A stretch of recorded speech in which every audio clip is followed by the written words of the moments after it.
Et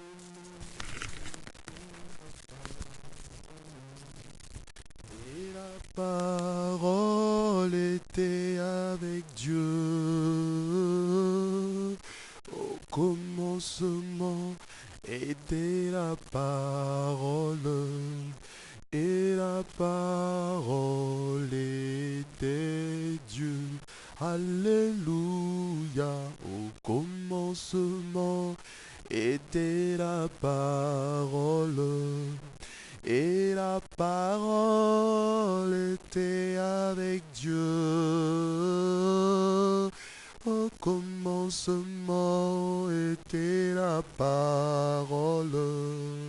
Et la parole était Dieu.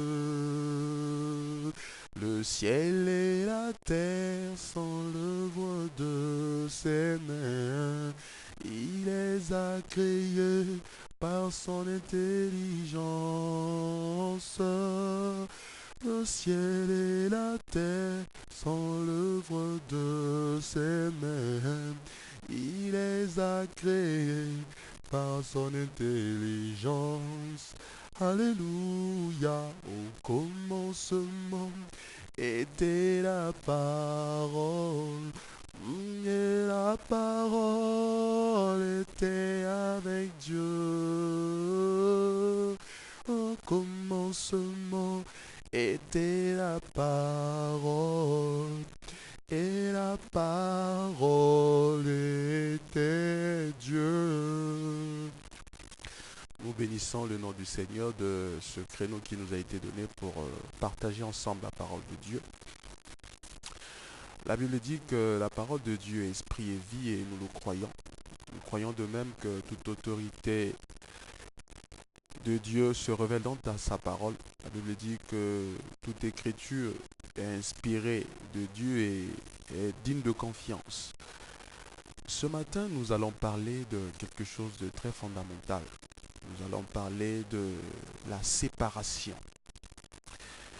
La séparation fait partie des éléments, des actes, des décisions que nous devons être emmenés à prendre pour vraiment prétendre à une vie chrétienne excellente, pour pouvoir prétendre à une régénération.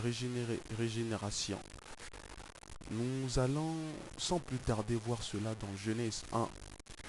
Dans Genèse 1, la Bible nous fait état des 7 étapes de la création, partant du premier jour au 7e jour.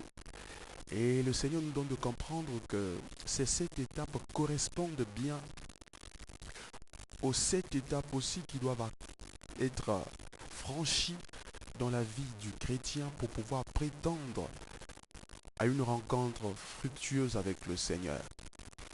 Et ce matin, nous n'allons qu'aborder la première partie, la première étape, le premier engagement qui doit être réalisé, effectué dans la vie du chrétien en vue vraiment d'une rencontre excellente avec le Seigneur. Sans plus tarder, nous allons lire dans Genèse. La Bible dit qu'au commencement, Dieu créa le ciel et la terre. Or, la terre était informe et vide, les ténèbres couvraient l'abîme et l'Esprit de Dieu planait au-dessus des eaux. C'est-à-dire qu'au tout début, au commencement, la Bible dit que Dieu a créé le ciel et la terre. Mais ça se trouvait que la terre était informe et vide. Nous comprenons par informe quelque chose qui n'a pas de sens, que l'œil ne peut porter appréciation. Et la Bible dit qu'elle était aussi vide, qu'elle ne regorgeait rien en son sein. Et devant cette situation, le Seigneur qui est l'architecte par excellence est arrivé à prendre une décision, à faire surgir quelque chose, comme pour équilibrer, comme pour apporter un peu plus de standing. Et le Seigneur est arrivé à prononcer une parole. Et comme sa parole est puissante et efficace et créatrice, sa parole est arrivée à mettre en œuvre cette chose dont nous appelons lumière. La Bible dit que « Et Dieu dit que la lumière soit ». Et la Bible dit que la lumière fut. et Dieu a porté une bonne appréciation sur la lumière. La Bible dit, Dieu vit que la lumière était bonne et il sépara la lumière des ténèbres. Tout de suite, il appela la lumière jour, il appela les ténèbres nuit. Bien-aimés, nous voulons parler du premier engagement, du premier acte qui doit être accompli dans la vie du chrétien. La séparation. Nous sommes appelés à Christ, nous devons opter pour la séparation. Nous voyons aujourd'hui dans nos églises que vraiment la vie chrétienne devient de plus en plus inefficace. Nous faisons de Dieu maintenant un menteur. Pourquoi? C'est parce que nous avions du mal à franchir les 7 étapes de la création qui font de nous des chrétiens accomplis et destinés vraiment à la vie éternelle. La Bible dit que Dieu est passé par la séparation. Il a séparé la lumière des ténèbres parce qu'il ne pouvait pas admettre que la lumière cohabite avec les ténèbres. Ça allait faire en sorte que le monde se trouve dans une situation de non-sens.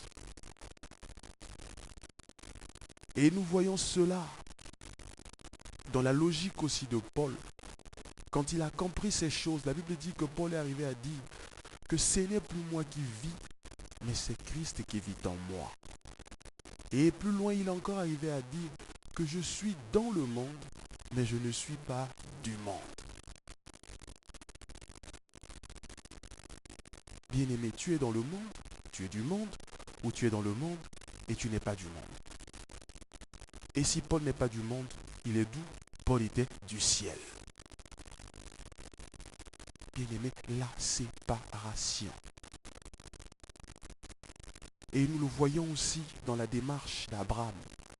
La Bible dit qu'il a compris qu'il était temps qu'il se sépare de l'autre, pour qu'il arrive à rentrer dans la pleine vision de Dieu. Et quoique cela ne soit pas facile, Abraham est allé jusqu'au bout. Et par la suite, il arrive à obtenir Isaac et à être déclaré le père de la foi. Bien-aimé, tu es peut-être en train d'attendre Isaac dans ta vie. Tu es en train d'attendre plein de promesses de la part du Seigneur.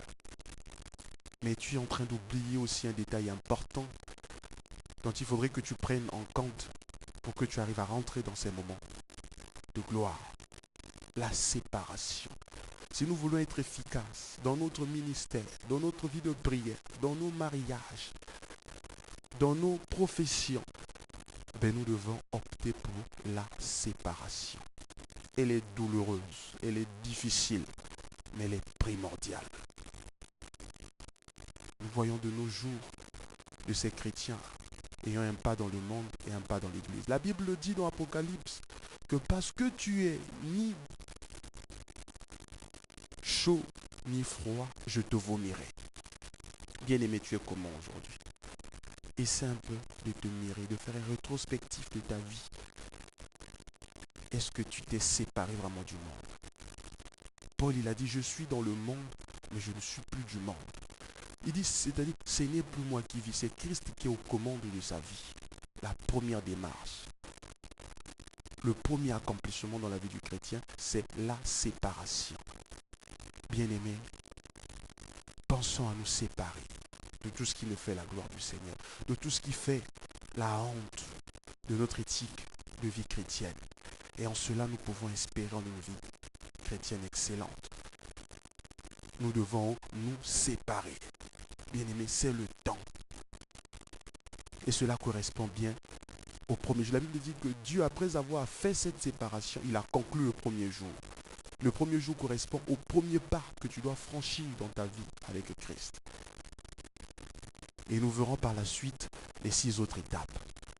Et une fois ces étapes accomplies, à ce moment-là, nous pouvons espérer rentrer dans le repos de Dieu, dans les bénédictions de Dieu, dans les dispensations de Dieu. Que le Seigneur vous bénisse et que Dieu vous soutienne. Que vraiment ce message arrive à vous armer de courage, de force, pour que vous arriviez à vous séparer. Il a fallu que Christ se sépare des apôtres pour que l'Église retrouve l'espérance. C'est vrai qu'ils avaient du mal à comprendre cela, mais il a fallu un peu de temps pour qu'ils comprennent. Bien-aimé, comprends aussi ce jour que tu as besoin de te séparer de tout ce qui ne fait la gloire du Seigneur, pour que tu arrives à vivre sa pleine puissance. Que le Seigneur vous bénisse et que mon Dieu vous soutienne dans cette démarche. À bientôt. C'était de la part de votre serviteur, aimé de Dieu. Merci.